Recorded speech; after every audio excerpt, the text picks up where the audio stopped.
Okay, good morning everyone. Good morning, ma'am. How are you? Fine. And you? Fine, thank you for asking.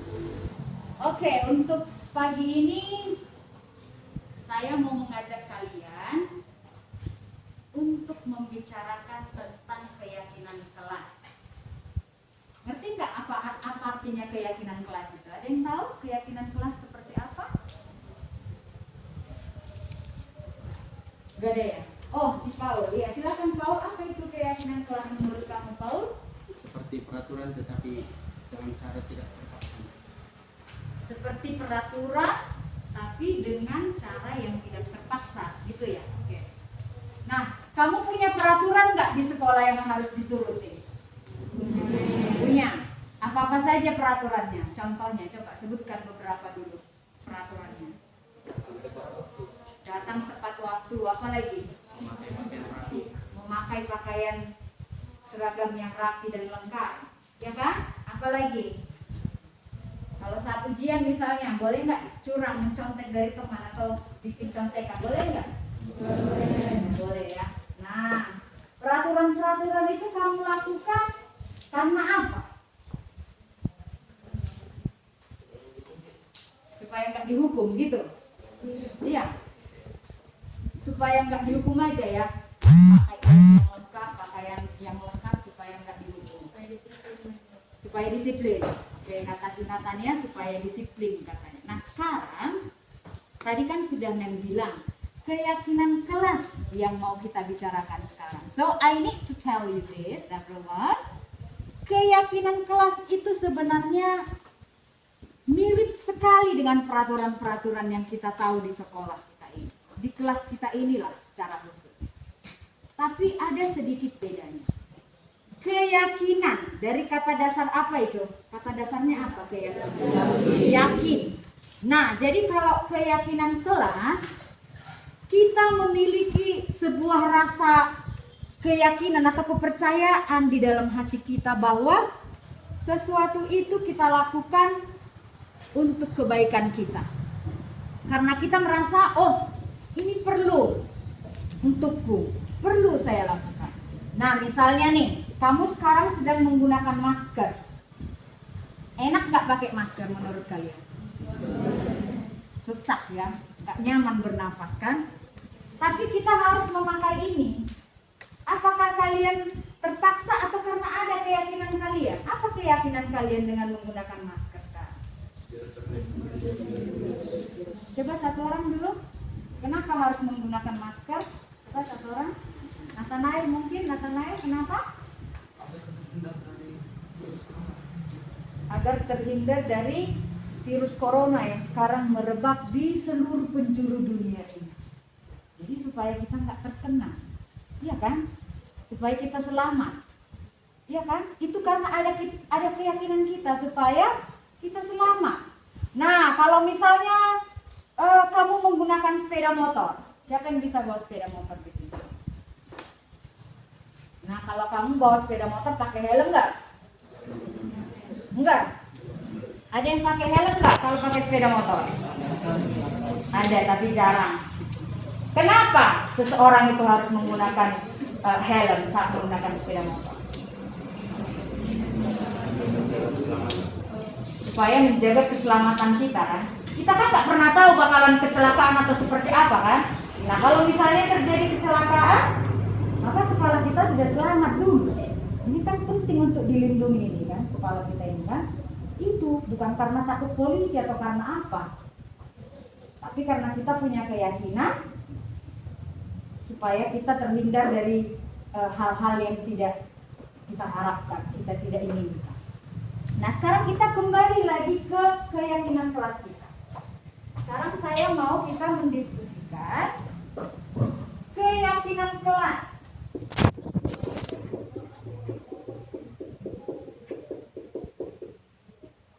Kira-kira apa saja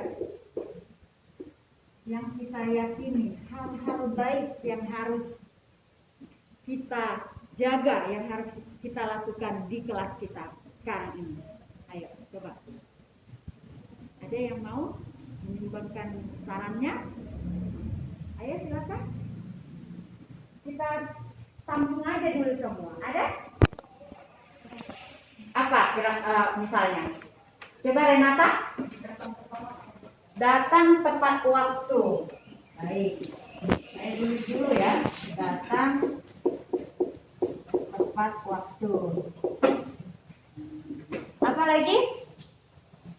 Ya, Paul? Tidak keluar kelas saat pergantian les sampai seizin guru. Tidak keluar kelas tanpa seizin guru. Oke. Apa lagi? Masih ada? Ya, silakan. Membuang sampah pada tempatnya. Membuang sampah pada tempatnya.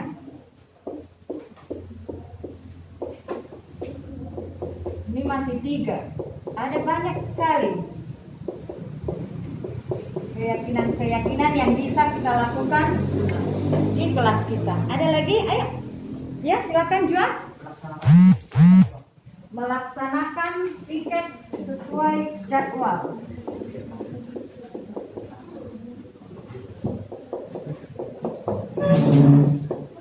Nah, bagaimana ini Juan? Apakah kau melakukan piket sesuai jadwal? Gimana sih Juan? Hah? Iya, dia melaksanakan jadwal piket ya kan? Enggak ya? Iya. Iya, oh bagus. Ada lagi yang lain? Kevin dulu, Kevin. Apalah kira-kira menurutmu Kevin? Keyakinan kelas yang bisa kamu tambahkan selain yang 4 ini. Ayo Kevin. Tidak mengerjakan tugas sekolah. PR ya. Tugas kan ada yang tugas harus dilakukan di sekolah. Tidak mengerjakan PR. Namanya PR. Kalau PR berarti dikerjakan di rumah. Yang lain. Ini sudah 5. Juan sama mungkin? Ada Juan? Coba pikir-pikir dulu, ada banyak loh. Memperhatikan guru saat mengajar. Oke, memperhatikan guru atau mendengarkan mungkin ya Juan ya, mendengarkan guru, mendengarkan atau memperhatikan guru boleh. Memperhatikan guru saat mengajar. Ada lagi yang lain? Ada lagi yang lain? Denada? Say something. Coba katakan sesuatu. Berpakaian. Memakai lah ya. Memakai seragam sekolah yang lengkap. Selain lengkap harus bagaimana? Harus rapi. Iya betul. Rapi. Apa lagi yang lain? Ya silakan Nathanael. Tidak beribut saat jam pelajaran berlangsung. Oke, saya sambung di sini dulu ya. Tidak ribut saat jam pelajaran berlangsung. Ini ya? Benarnya kalimatnya ini? Ya. Ada lagi? Masih ada? Yang kalian yakini di kelas kita kira-kira apa? Yang bisa menjadi keyakinan kelas kita. Iya Reza, kayaknya dia udah mau angkat tangan tapi ragu-ragu. Iya. Tidak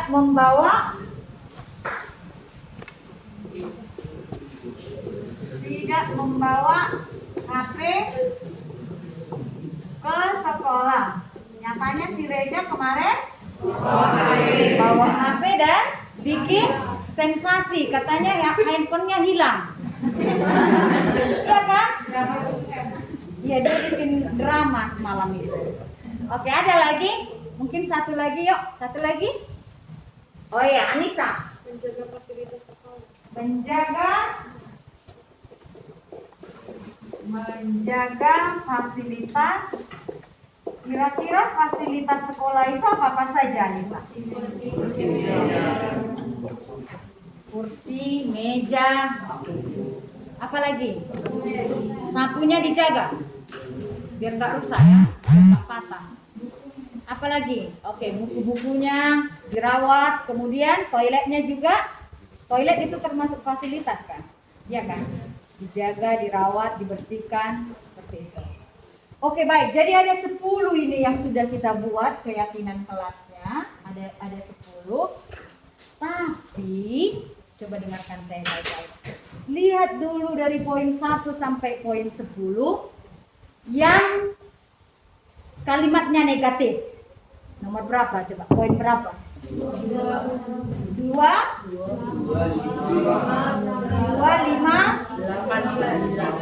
8 dan 9. Nah, kalau untuk keyakinan kelas, kita buat dia dalam bentuk positif. Kita buat dalam bentuk positif. It's okay, tidak keluar kelas tanpa seizin guru, benar. Bagaimana kita buat menjadi kalimat yang positif dia? Ya, Paul? Keluar kelas saat sudah diizinkan guru. Atau meminta izin, gimana coba? Meminta izin kepada guru jika ingin keluar kelas. Gitu ya. Nah, jadi tidaknya ini kita ubah menjadi meminta izin kepada guru saat ingin keluar kelas. Keluar kelas karena apa? Meminta izin, Bu, saya permisi mau makan. Boleh nggak? Nggak boleh? Boleh kalau udah mau udah mau pingsan. Daripada dia pingsan di situ boleh lah keluar. Mana lagi kalimat yang negatif? Tidak mengerjakan PR di sekolah. Ayo. Mengerjakan PR di rumah. Betul. Mana lagi? Tidak ribut saat jam pelajaran berlangsung. Tertib saat pelajaran langsung. Nomor 9, tidak membawa HP ke sekolah. Meninggalkan HP di rumah. Iya, jadi seperti itu. Kita buat dalam kalimat positif.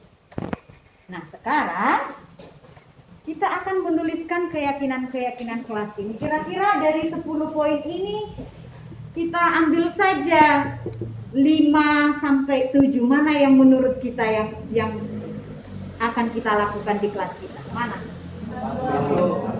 Oke, yang pertama. Terus?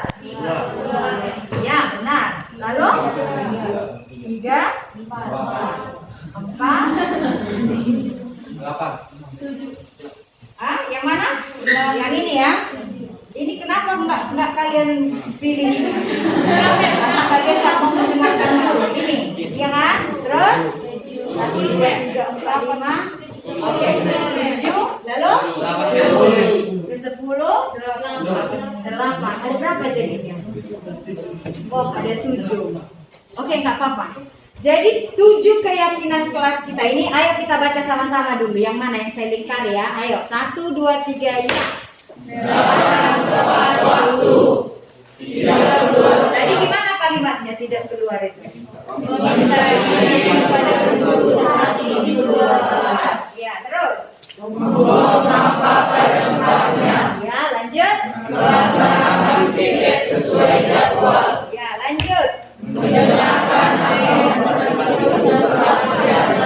Oke. memakai seragam sekolah yang lengkap sekali. Oke, nomor 8 gimana tadi kalimatnya? Tertib saat jam pelajaran berlangsung. Oke, dan yang terakhir? Menjaga fasilitas sekolah. Oke. Nah, jadi sudah ada 7 keyakinan kelas yang akan kita terapkan di kelas kita ini.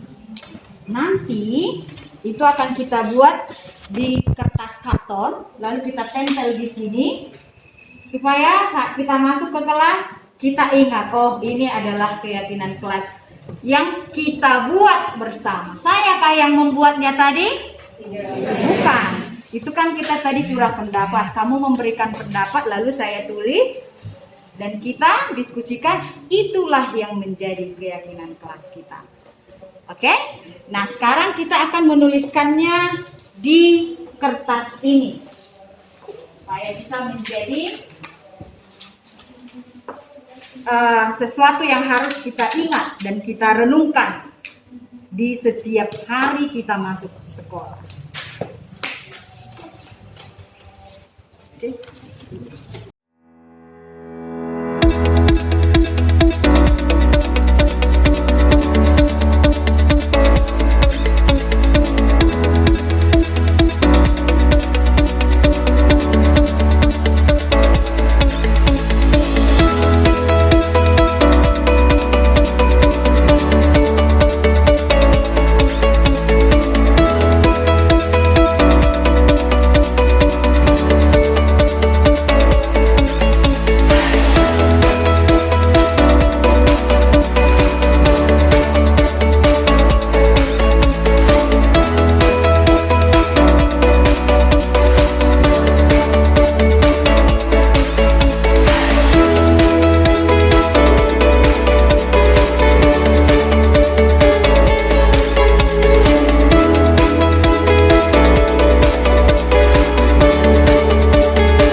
Bapak Ibu guru yang kami hormati, Selamat siang, Pak. terima kasih yang kami hormati Ibu narasumber yaitu Ibu Ramayanti Semalawo, dan yang kami hormati rekan-rekan Bapak Ibu guru SMP Negeri 4 Manigi.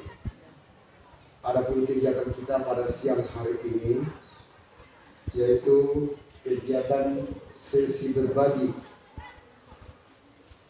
yang akan dilaksanakan oleh Ibu Ramayanti Simalungun, merupakan program guru penggerak kepada rekan-rekan dari para Bapak Ibu guru penggerak di sekolah masing-masing. Dengan demikian kami harapkan kepada Bapak Ibu yang peserta penerapan budaya positif hari ini untuk mengikutinya dengan baik, dan apapun nanti yang akan disampaikan oleh ibu kita, ibu narasumber, kiranya dapat kita laksanakan untuk peningkatan mutu pendidikan di lingkungan SMP Negeri 4 Manigi. Dan dengan ini maka kegiatan penerapan budaya positif sesi berbagi resmi kami buka.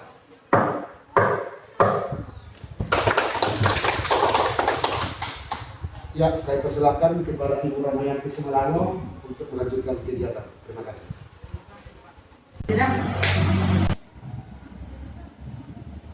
Baik Bapak Ibu, selamat siang semuanya. Selamat siang.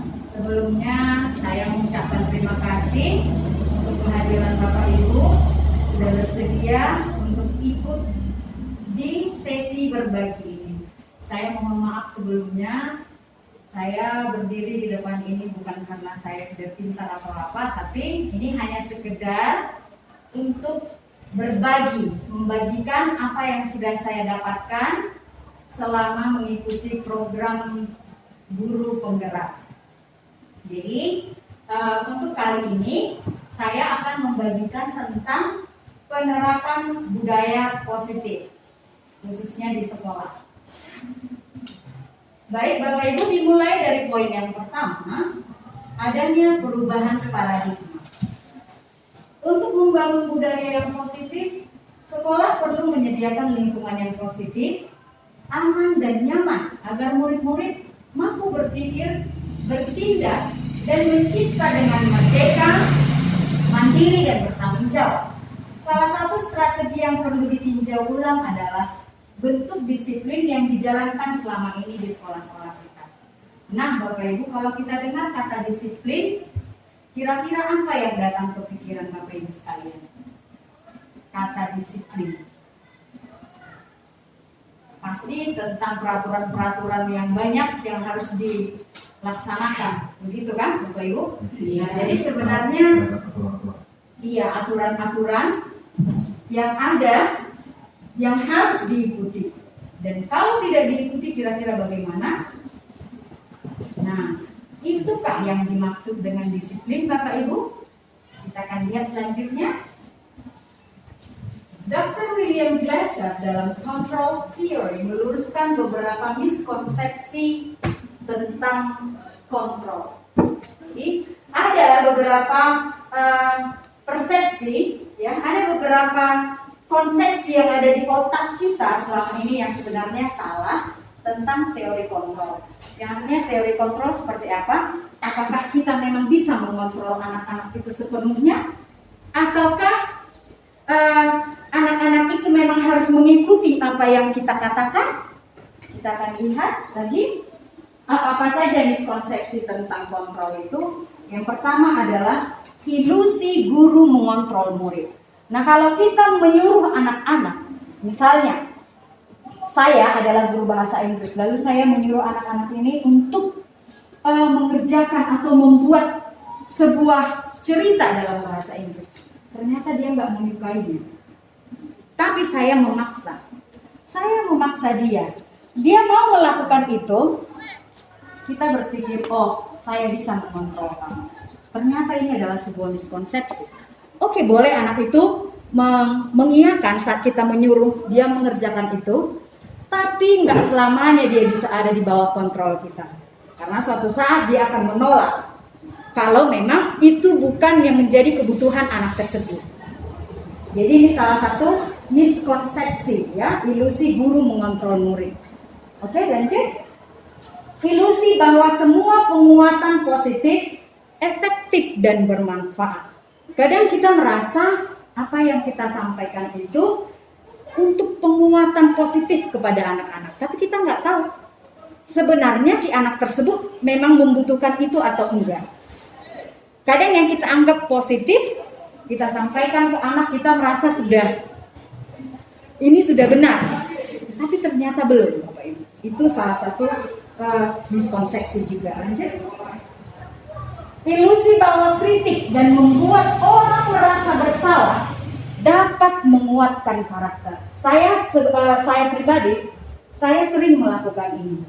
Saya memberikan kritik ke anak itu supaya dia merasa bersalah. Saya mengkritik dia, mengatakan kamu itu tidak patut untuk ditiru loh. Ternyata kritikan saya yang membuat dia merasa bersalah itu tidak menguatkan karakternya, malah membuat dia menjadi lebih down sebenarnya. Kemudian lanjut. Ilusi bahwa orang dewasa memiliki hak untuk memaksa. Nah, hanya karena kita lebih dewasa dari anak-anak, apakah kita memang harus atau apakah kita memang berhak untuk memaksa mereka? Inilah miskonsepsi yang perlu diluruskan di perubahan paradigma. Baik, arti disiplin dan 3 motivasi perilaku manusia, Bapak Ibu.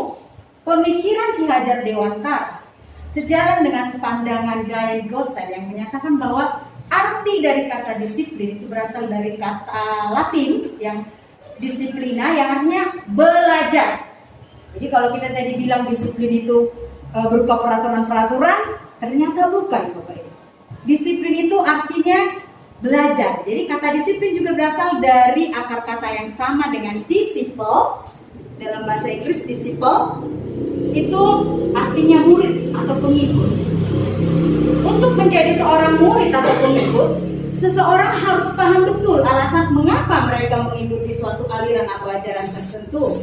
Sehingga motivasi yang terbangun adalah motivasi intrinsik yang artinya dari dalam diri sendiri, bukan ekstrinsik. Jadi kata disciple ini juga dipakai di Alkitab, ya, di Alkitab murid-murid atau pengikut Tuhan Yesus. Ada dibuat kata disciple, artinya memang murid-murid atau pengikut Tuhan Yesus ini memahami betul ajaran Tuhan Yesus itu, jadi mengikutinya. Jadi mereka belajar mengikuti apa yang menjadi panutan mereka. Oke Bapak Ibu, ini ada 3 motivasi perilaku manusia. Kita melakukan sesuatu itu karena apa? Pasti ada motivasi. Saya kasih contoh Bapak Ibu. Ketika ini yang lagi hot ya di sekolah kita tentang piket pagi. Tentang piket pagi ini, kita melakukan piket pagi itu tepat waktu karena apa? Ada 3 motivasinya. Yang pertama, untuk menghindari ketidaknyamanan atau hukuman. Itukah yang kita lakukan? Kalau misalnya kita tepat waktu datang piket, apakah hanya karena untuk menghindari ketidaknyamanan atau hukuman? Itu yang pertama. Atau kita ingin mendapatkan imbalan atau penghargaan dari orang lain.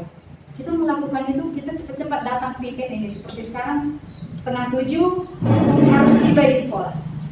Apakah hanya untuk mendapatkan penghargaan?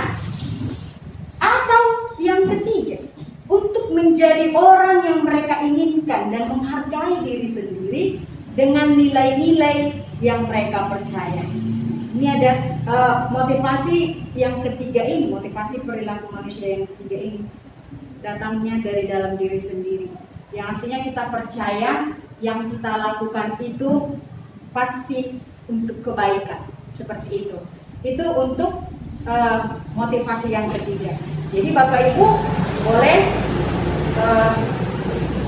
sedikit merenungkan ya seperti itu, atau meninjau ke diri sendiri, kita itu termotivasi melakukan satu tindakan atau kegiatan itu, apa motivasi kita melakukan?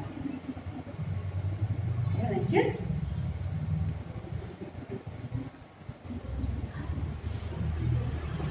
Oke, Bapak Ibu, untuk poin yang selanjutnya, ini saya rasa adalah poin yang sangat penting dan sangat memiliki relevansi dengan dunia pendidikan yang kita geluti sekarang, yaitu keyakinan kelas, hukuman, dan penghargaan.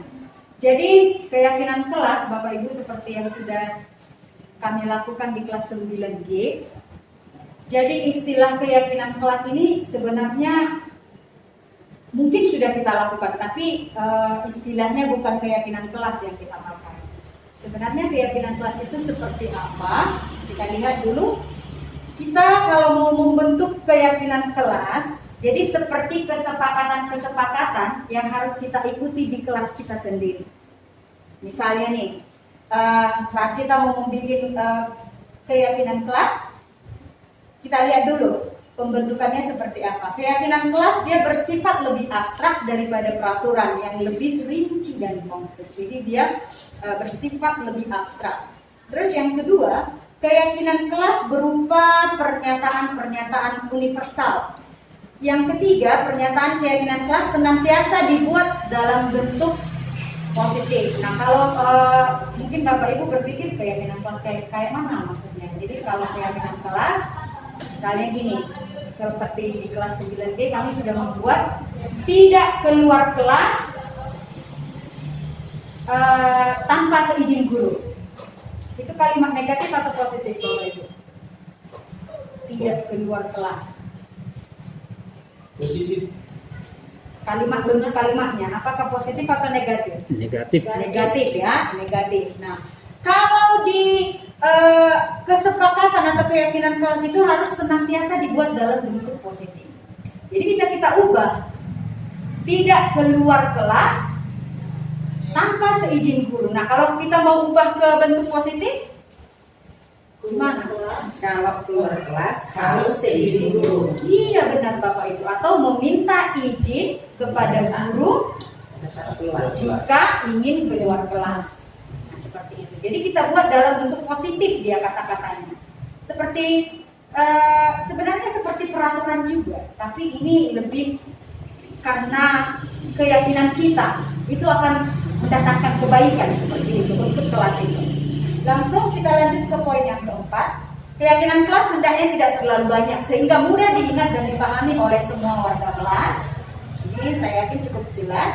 Lalu keyakinan kelas sebaiknya sesuatu yang dapat diterapkan di lingkungan tersebut. Jadi kita lihat di kelas kita, apa kira-kira keyakinan kelas yang bisa diterapkan di kelas kita. Selanjutnya di poin ke-6, semua warga kelas hendaknya ikut berkontribusi dalam pembuatan keyakinan kelas lewat kegiatan curah pendapat. Jadi tidak serta-merta hanya gurunya yang mengatakan harus seperti ini, enggak. Tapi kita buat seperti diskusi curah pendapat, siswa memberikan pendapat mereka. Oke. Kemudian bersedia meninjau kembali keyakinan kelas dari waktu ke waktu. Itu harus ditinjau lagi. Apakah kira-kira efektif atau tidak? Kita lanjut. Ya, lagi. Nah, ini tampilannya kurang bagus. Jadi bisa dilihat di layar laptop saya. Ini adalah kegiatan ketika kami membuat keyakinan kelas kami. Jadi di sana saya sedang menuliskan pendapat-pendapat anak-anak, keyakinan kelas apa kira-kira yang harus kita buat di kelas kita. Jadi ada beberapa poin. Kemarin saya ingat ada sampai 10, saya tuliskan semuanya. Lalu setelah itu kita pilih lagi bersama. Yang mana kira-kira? Karena tadi kan di poin pembuatan keyakinan kelas, jangan terlalu banyak ya. Jadi kita pilih aja mana-mana yang mungkin untuk diterapkan di lingkungan kelas kita. Jadi di sana setelah kita sepakati yang mana saja, ini gambarnya adalah ketika anak-anak memberikan pendapat. Jadi mereka bebas mengatakan pendapatnya, kemudian dituliskan di kertas karton, lalu ditempelkan di dinding kelas. Jadi kapanpun mereka bisa melihat dan lebih mengingat lagi keyakinan kelas yang mereka buat. Lanjut.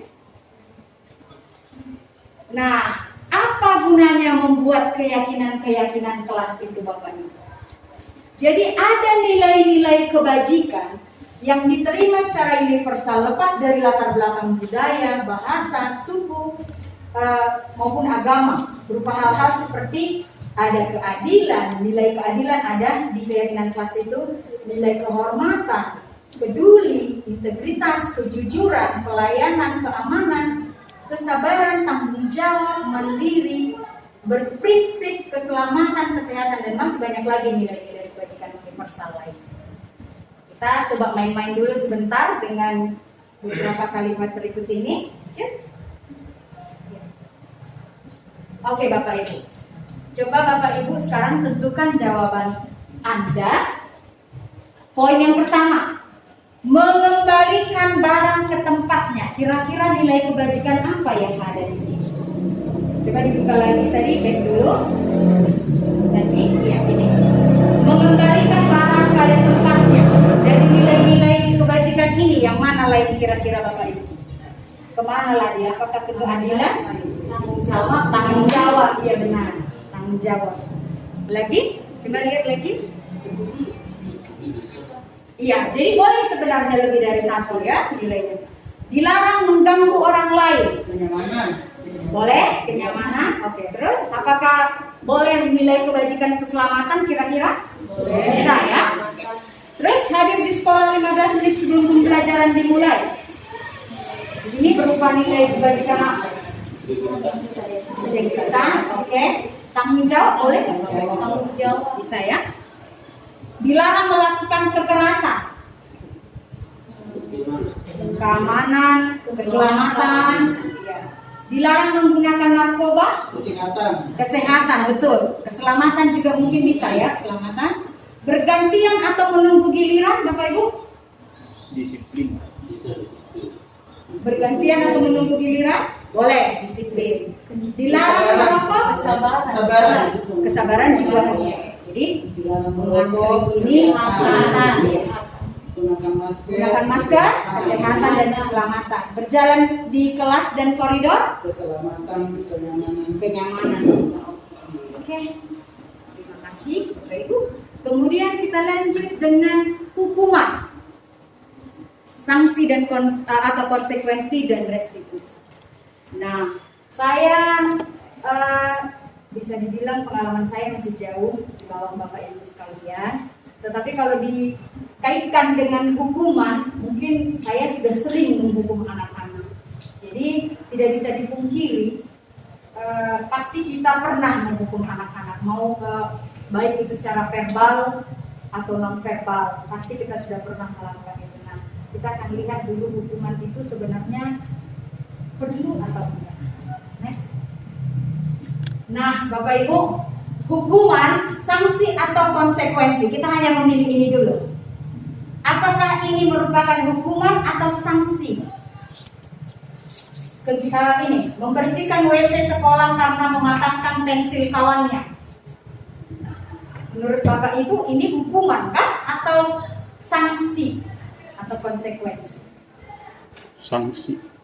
Konsekuensi. Hukuman kah ini?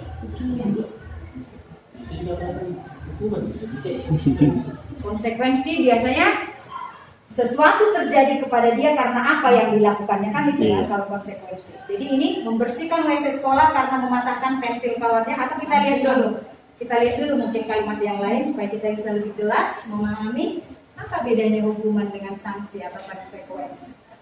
Menggantikan kertas tugas teman yang telah dicoret-coret. Iya, pasti ini adalah konsekuensi. Lanjut. Membersihkan tumpahan air di meja tulis karena tersenggol pada saat belajar. Konsekuensi. Next. Berdiri di depan kelas sambil mengangkat kaki satu karena tidak bisa menjawab pertanyaan. Hukuman. Oke, lanjut. Terlambat hadir di pembelajaran daring 15 menit dan diminta untuk tinggal 15 menit sesudah kelas selesai untuk membahas ketersediaan. Jadi bagaimana dengan yang nomor 1 Bapak Ibu? Hukuman. Dia lebih cenderung ke hukuman ya. Alfie Kohn di bukunya Punished by Rewards ini mengemukakan baik penghargaan maupun hukuman, ini harus kita perhatikan baik-baik Bapak Ibu, adalah cara-cara mengontrol perilaku seseorang. Ini sengaja saya bikin merah warnanya karena penting kita ingat, karena ini menghancurkan potensi untuk pembelajaran yang sesungguhnya. Selama ini kalau kita memberikan penghargaan mungkin kepada anak-anak, ya bagus sekali, nanti saya kasih apa ya, buku atau mungkin saya kasih permen ya, karena kamu sudah bagus mengerjakan tugas. Nah ternyata Bapak Ibu, penghargaan itu juga salah satu hal yang menghancurkan potensi untuk pembelajaran yang sesungguhnya. Bagaimana bisa ketika kita mengapresiasi perbuatan seorang anak karena dia melakukan sesuatu yang baik atau yang bagus, bagaimana bisa itu dikatakan menghancurkan potensi untuk pembelajaran yang sesungguhnya? Kita lihat. Kohn selanjutnya juga mengemukakan beberapa alasan mengapa penghargaan justru sama seperti menghukum seseorang. Lanjut. Nah, jadi sebenarnya penghargaan itu, lanjut sampai poinnya semuanya. Oke, terus. Oke. Jadi Bapak Ibu, penghargaan dalam pengaruh jangka pendek dan jangka panjang, kemudian penghargaan tidak efektif. Penghargaan merusak hubungan. Ini dalam hal ini penghargaan merusak hubungan, maksudnya seperti ini Bapak Ibu. Ketika saya bilang ke anak-anak saya, anak-anak, siapa yang nilai bahasa Inggrisnya tinggi untuk semester ini, akan saya berikan hadiah tas yang baru misalnya, saya buat seperti itu. Nah, lalu mereka berkompetisi, betul Bapak Ibu? Mereka akan termotivasi untuk berkompetisi. Lalu, ketika ketika Pak TB dapat nilai juara 1 misalnya, nilai tertinggi, bagaimana dengan Pak Rogi? Perasaannya seperti apa? Ketika Pak TB ini dipanggil ke depan lalu dapat hadiah tas, pasti Pak Rogi merasa iri. Kalau manusia biasa ya, manusia yang masih normal seperti itu pasti merasa iri. Aduh, enak. Jadi mungkin rasa iri itu dia sudah ada rasa nggak enak lagi dengan Pak TB seperti itu. Kenapa dia yang dapat, aku enggak? Nah, itu maksudnya kenapa dia penghargaan itu bisa merusak hubungan. Kemudian penghargaan mengurangi ketepatan. Maksudnya gimana? Siapa yang paling cepat selesai akan dikasih izin duluan pulang. Itu kan seperti itu. Anak-anak akan berlomba-lomba untuk cepat selesai, namun tidak memperhitungkan tepat atau enggak, yang penting selesai. Seperti itu. Kemudian penghargaan ini sifatnya juga seperti menghukum. Oke, lanjut. Nah, untuk poin yang berikut ini tentang kebutuhan dasar manusia. Anak-anak kita atau siswa-siswa kita semuanya memiliki kebutuhan dasar yang berbeda-beda. Ada 5 kebutuhan dasar manusia. Yang pertama, kebutuhan bertahan hidup. Kalau kebutuhan bertahan hidup ini sandang pangan seperti itulah, makanan, minuman yang perlu untuk menyokong keberlangsungan hidupnya. Lanjut. Cinta dan kasih sayang, kebutuhan untuk diterima. Ada anak, ada siswa yang membutuhkan kasih sayang kita. Mungkin di keluarganya dia kurang diterima, kita butuh memberikan kasih sayang kepada si anak tersebut. Lanjut. Penguasaan, kebutuhan pengakuan atas kemampuan. Si anak tersebut memiliki kemampuan. Kita perlu memberikan pengakuan kepada dia karena dia memiliki kemampuan. Itu salah satu kebutuhan dasar manusia, disebut kebutuhan penguasaan. Kesenangan, kebutuhan untuk merasa senang. Jadi kalau ini saya boleh kasih ilustrasinya seperti ini. Guruku mengajar begitu-begitu aja. Datang, lalu suruh buka halaman sekian, catat, ada pertanyaan, tanyakan.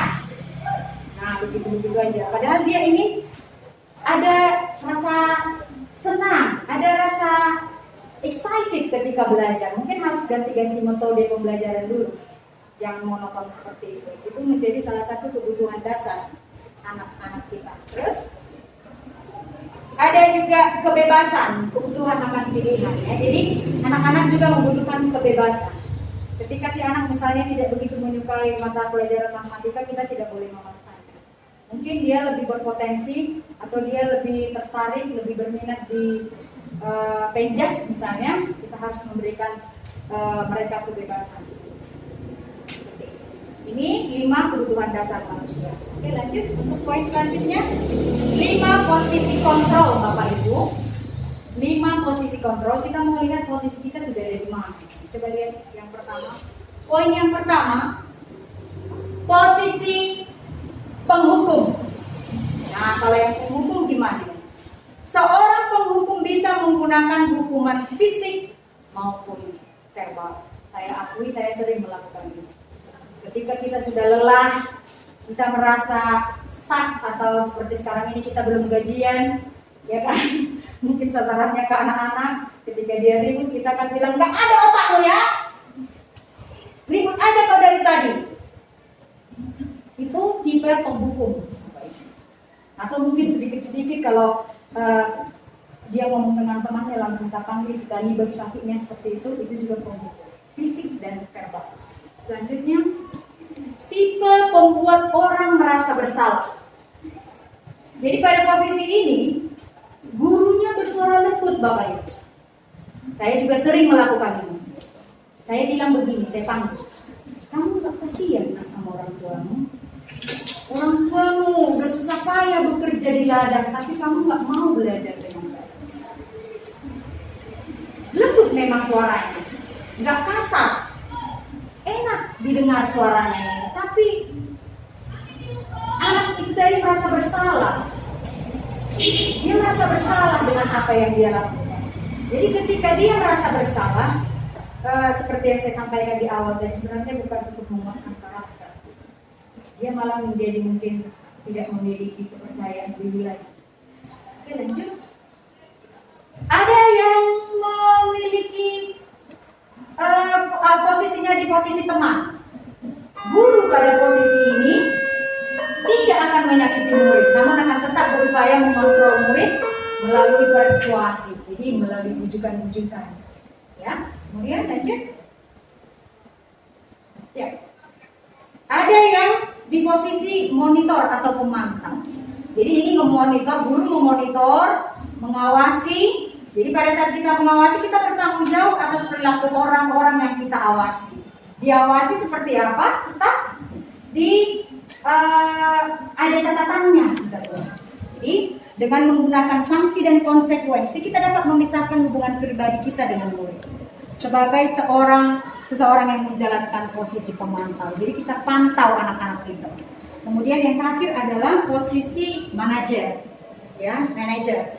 Posisi terakhir manajer ini adalah posisi mentor, di mana guru berbuat sesuatu bersama dengan murid. Mempersilakan murid mempertanggungjawabkan perilakunya. Mendukung murid agar dapat menemukan solusi atas permasalahannya sendiri. Seorang manajer telah memiliki keterampilan di posisi teman maupun pemantau. Jadi kalau dia di posisi manajer, teman dan pemantau dia sudah ada. Ya. Dan dengan demikian bisa jadi di waktu-waktu tertentu kembali kepada kedua posisi tersebut bila diperlukan. Maksudnya bisa menjadi pemantau, bisa juga di posisi teman. Inilah 5 posisi kontrol. Kira-kira Bapak Ibu ada di posisi mana, Kang? Saya yakin sudah di manajer ya. Sudah ya. Tidak ada lagi mungkin yang penghukum atau yang membuat orang merasa bersalah. Atau kadang bisa jadi manajer. Dalam situasi tertentu bisa jadi penghukum gitu ya Bapak Ibu. Tidak selamanya harus manajer. Kita pun tidak selamanya jadi pembuat orang merasa bersalah. Kadang kita ada di posisi jadi teman, jadi pemantau. Tapi sebaiknya Bapak Ibu, kita harus bisa di posisi manajer. Sebaiknya. Oke, selanjutnya. Nah ini adalah poin yang terakhir Bapak Ibu. Lega rasanya kalau udah disebut yang terakhir ya. Jadi ini segitiga restitusi. Bapak Ibu sudah pernah dengar kata restitusi sebelumnya? Restitusi yang sudah pernah ya. Nah, restitusi ini, lanjut dulu, adalah proses menciptakan kondisi bagi murid untuk memperbaiki kesalahan mereka sehingga mereka bisa kembali pada kelompok mereka dengan karakter yang lebih kuat. Maksudnya gimana? Ketika seseorang anak melakukan kesalahan, maka ada proses restitusi. Restitusinya seperti apa? Si anak kita beri kesempatan untuk memperbaiki kesalahannya, sehingga mereka yang tadinya sudah ditolak di kelompoknya karena melakukan kesalahan itu bisa kembali lagi berbaur dengan kelompoknya dengan karakter yang lebih kuat. Restitusi juga adalah proses kolaboratif yang mengajarkan murid untuk mencari solusi untuk masalah dan membantu murid berpikir tentang orang seperti apa yang mereka inginkan dan bagaimana mereka harus memperlakukan orang-orang. Oke? Jadi kata kuncinya, tunggu ya, sebentar, di back dulu. Jadi kata kuncinya adalah proses kolaboratif yang mengajarkan murid untuk mencari solusi. Jadi si murid yang mencari solusi. Kita tawarkan ke murid tersebut yang melakukan kesalahan. Oke? Lanjut.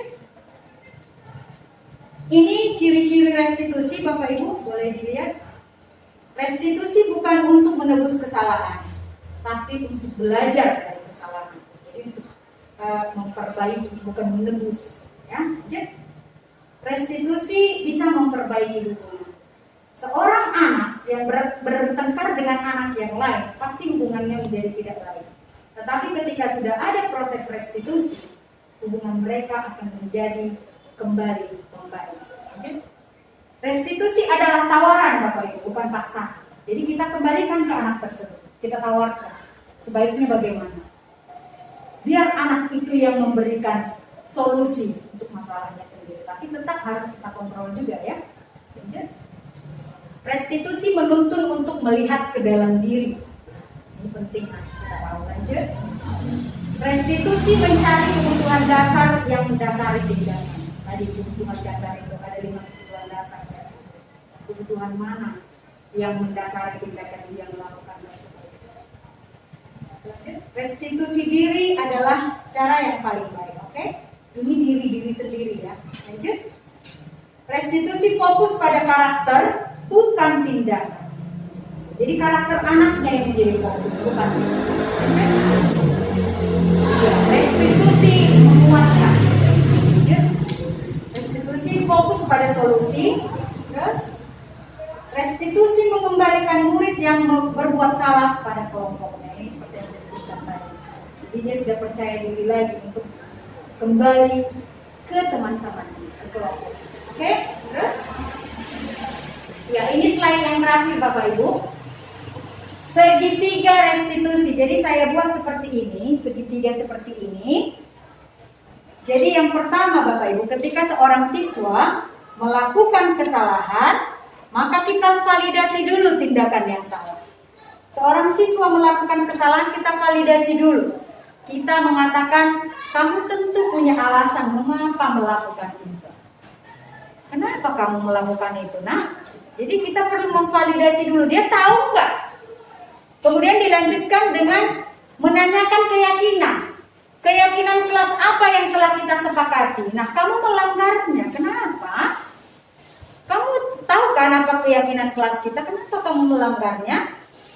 Kemudian, kamu ingin menjadi orang seperti apa? Kita perlu menanyakan ini kepada dia. Kamu ingin menjadi orang yang seperti apa? Pasti dia akan mengatakan orang yang diterima oleh teman-teman saya. Saya ingin punya teman banyak. Saya ingin diakui. Diakui keberadaannya. Jadi tidak ditolak oleh teman-temannya. Lalu setelah itu kita perlu menstabilkan identitasnya, Bapak. Menstabilkan identitas maksudnya kita harus bilang kamu bukan satu-satunya orang yang pernah melakukan ini. Jadi kalau di bahasa Bataknya mungkin jangan sampai malito diubah jadi dia harus stabilkan identitasnya. Setiap orang pasti pernah melakukan kesalahan. Nah, seperti itu. Jadi inilah yang disebut dengan segitiga restitusi, yaitu proses untuk memperbaiki, ya, memperbaiki kesalahan si anak tadi supaya dia bisa kembali ke kelompoknya dengan karakter yang lebih kuat. Ya, next. Wow, finally, this is the last slide, Bapak Ibu. Ini yang terakhir sudah selesai. Terima kasih untuk kebersamaan kita selama beberapa menit ini. Terima kasih sudah memperhatikan apa yang saya sampaikan. Sekali lagi, saya mau ucapkan ke Bapak Ibu, saya tidak bermaksud menggurui, hanya ingin membagikan saja. Jadi kalau Bapak Ibu mungkin menanyakan apa yang sudah kamu lakukan, agak susah juga saya melakukannya Bapak Ibu. Tapi saya mohon Bapak Ibu boleh mungkin memberikan saran atau mungkin masukan-masukan yang lebih membangun lagi. Untuk saya boleh lebih memperbaiki diri lagi. Terima kasih Bapak Ibu, itu saja untuk hari ini. Selamat siang.